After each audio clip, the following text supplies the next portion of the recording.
Magandang umaga po sa inyo mga kapatid, lalong-lalo na sa mga deboto ng ating mahal na Birheng Maria. Ako'y nagagalak at nagkita-kitang muli tayo ngayong unang Sabado sa buwan ng Pebrero. Muli ako po si Reverend Father Randy Mignon na bumabati sa lahat mula dito sa Diocese ng Tarlac. Mga kapatid, naway nasa mabuti po kayong kalagayan. Ako po'y magbibigay sa inyo ng aking abang pagninilay hinggil sa titulo ni Maria, mapagpagaling sa may sakit, o Mary, Health of the Sick. Mary, Health of the Sick, o Maria, mapagpagaling sa may sakit, na karaniwang napapakinggan natin sa litanya ng Loreto at ngayon sa Oratio Imperata. Kung pag-aaralan natin ang litanya ng Loreto na kung saan nakapaloob dito ang titulo ni Maria bilang mapagpagaling sa may sakit, ay napakatanda na ng panalangin ito, and it dates back in the Middle Ages. At sa kasaysayang nagdaan sa ating mundo, ito'y kalimitang binabanggit ng simbahan kapag may lumalaganap na salot. Sa kasalukuyang panahon na lumalaganap ang pandemya ng COVID-19, ang litanya ng Loreto ay makabuluhan na panalangin sa mga taong nakakaranas ng sakit. Sakit sa katawan, sa pag-iisip, at sa kaluluwa. Si Maria tinatawag na mapagpagaling sa may sakit o health of the sick dahil siya ina at tapat na alagad ng ating Panginoon. Si Maria ay ina ni Jesus at siya ay ibinigay sa atin ni Jesus sa paanan ng krus para maging espiritual na ina natin. At dahil dito, si Maria bilang ina nating mga Kristiyano, inaalagaan niya tayo sa ating mga karamdaman, maging physical man ito o spiritual, gaya ng isang magulang na inaalagaan ng kanyang mga anak kapag ito ay may sakit. Kung kayo pamilyar, mga kapatid, sa song o awit na hindi kita malilimutan, na ito na may hinango mula sa aklat ng Propeta Isaías, chapter 49, verse 15, sabi dito, malilimutan ba ng ina ang anak na galing sa kanya? At kung magbasa rin natin sa chapter 66, verse 30, gaya ng isang ina na inaaliw ang kanyang anak, gayon din ay aaliwin ko kayo. Sa kultura nating mga Pilipino, sino bang unang nilalapitan natin at nag-aalaga sa atin kapag tayo nagkakasakit? Di ba ang unang tumutugon at nag-aalaga sa atin ay ang ating ina? Tinatawag natin inay, mama, mami, mudra. Gaya ng pag-aalaga ng biological mother natin.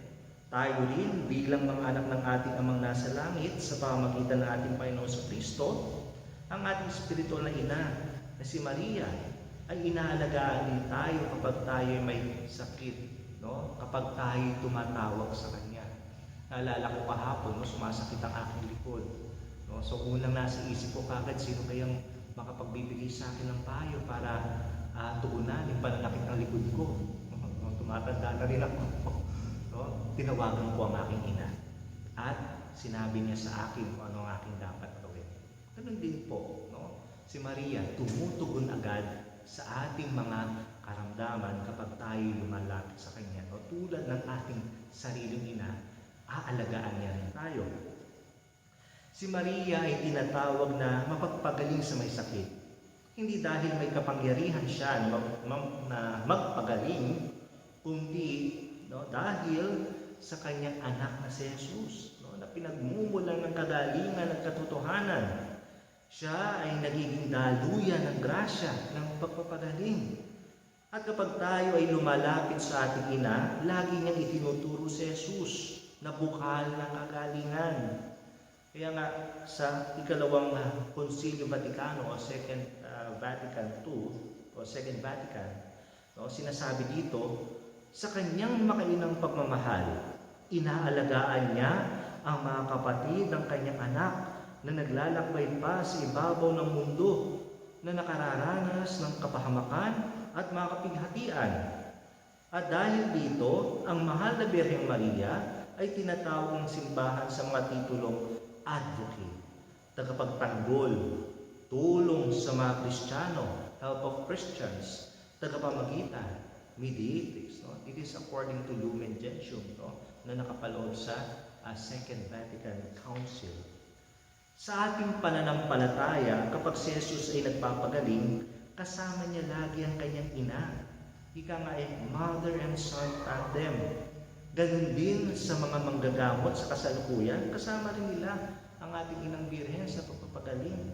No, kasi si Jesus ang siyang pinagmumulan ng kagalingan at si Maria ay tumutulong para ang mga manggagamot ay makapanggamot ng maayos. Ang ating pag-aalaga, ang pag-aalaga sa mga may sakit ay isang gawaing pag-ibig. It is an act of mercy. At ito ay isang katotohanan na tinuturo sa atin ni Jesus at siyang taglay naman talaga ng ating mahal na ina bilang isang alagad na kalugod-lugod sa Diyos.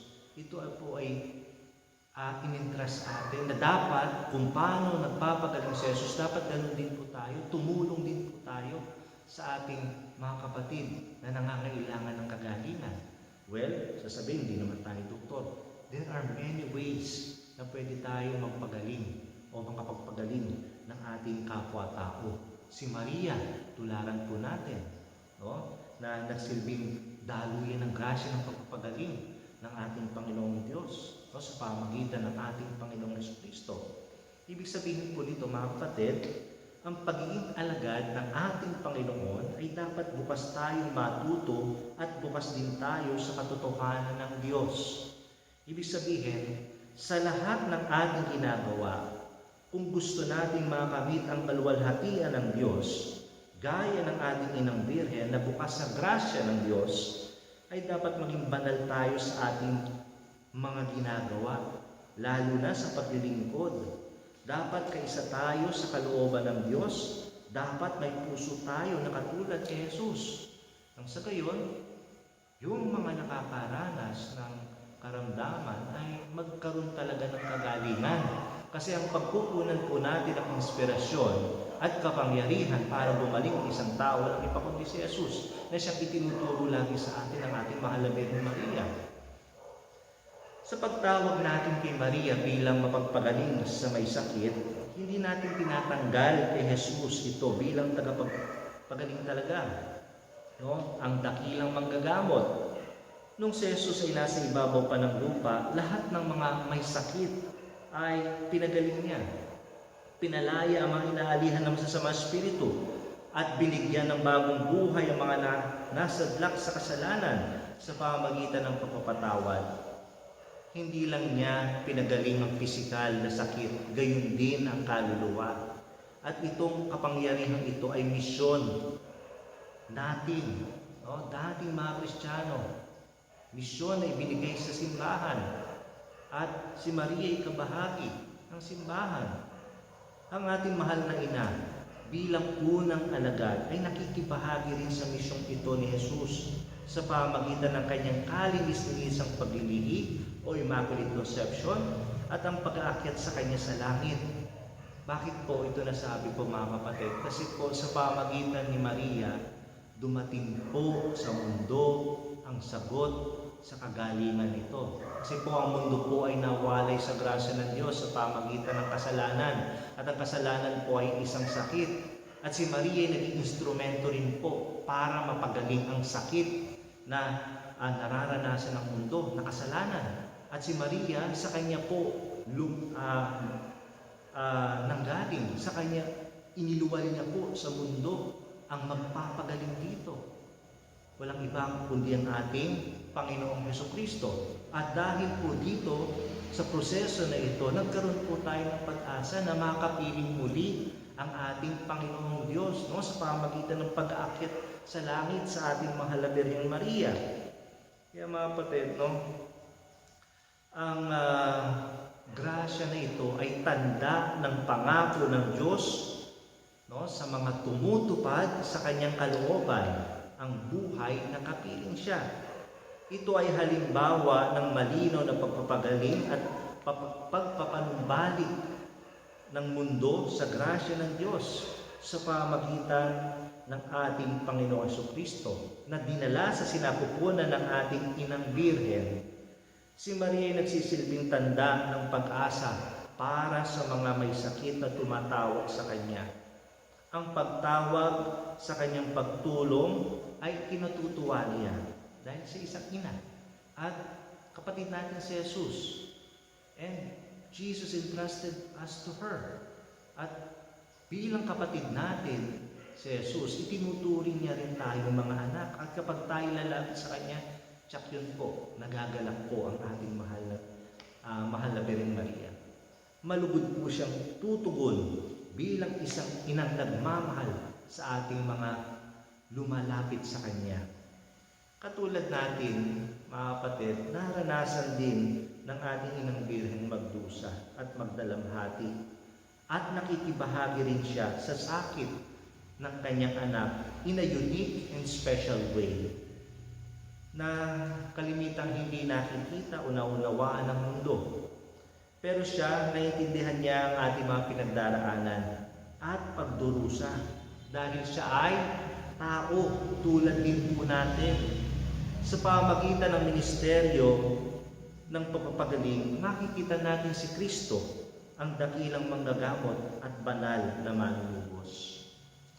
Ang tao po, mga kapatid, ay may taglay na kahinaan dahil hindi po siya perpekto, nadadapa at nagkakasala.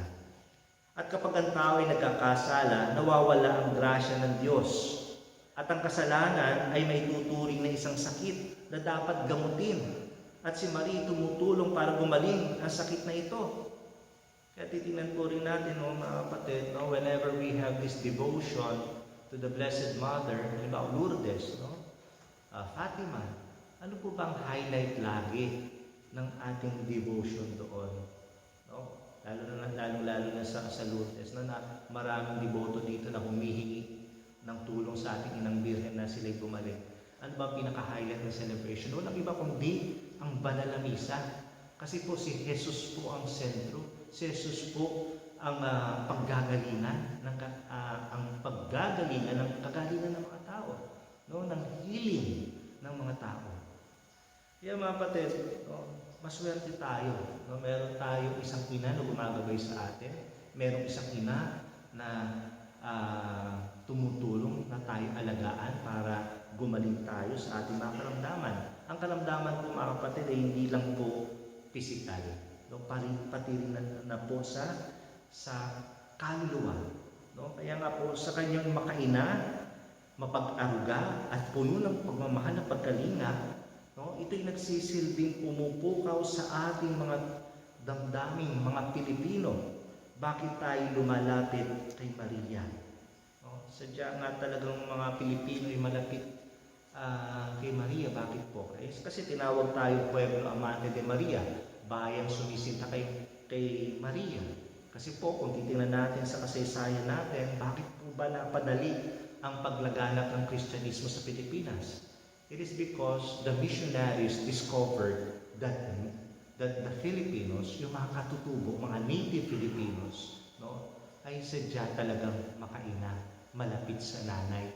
Kaya nga, nung pinaliwanag ng mga misyonero kung sino si Maria at ang debosyon dito, hindi na nag-hesitate ang mga katutubo. Naunawaan agad nila ito. Kaya madali po nag-spread out ang Christianity. Dahil po tayo mga Pilipino, whenever we go to Mary and seek her help, nakakakita po tayo o nakakatunghay po tayo ng isang ina. May inay tayong nalalapitan at nagbibigay sa atin ng pag-asa at nagdadala sa atin ng buong pagtitiwala sa Kanya bilang mapagpagaling sa may sakit. Bakit po? Kasi si Jesus po ang itinuturo niya lagi na magbigay sa atin ng kalakasan para tayo gumaling. Para sa ating para sa ating lubusang paggaling. Siya nakalinis-linis ang ina ng Diyos na inakyat sa langit. Sa kanyang pamamagitan ay patuloy na ibinibigay sa atin ang grasya ng walang hanggang kagalingan. Walang iba kundi si Jesus. Ulitin ko po mga kapatid, no? Si Maria, nakalinis-linis ang ina ng Diyos na inakyat sa langit. Sa kanyang pamamagitan ay patuloy na ibinibigay sa atin ang grasya ng walang hanggang kagalingan. Walang iba kundi ang ating Panginoong Hesukristo. Mga kapatid, habang tayo naglalakbay sa mundong ito, hindi tayo nag-iisa. Kasama natin palagi ang Diyos.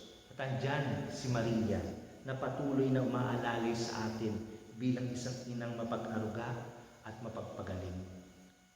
Mga kapatid, hindi pa po nawawala ang banta ng COVID-19. Iba yung pag-iingat pa rin po at taimtim na pananalangin nang sa gayon ito'y tuluyan ng mawala.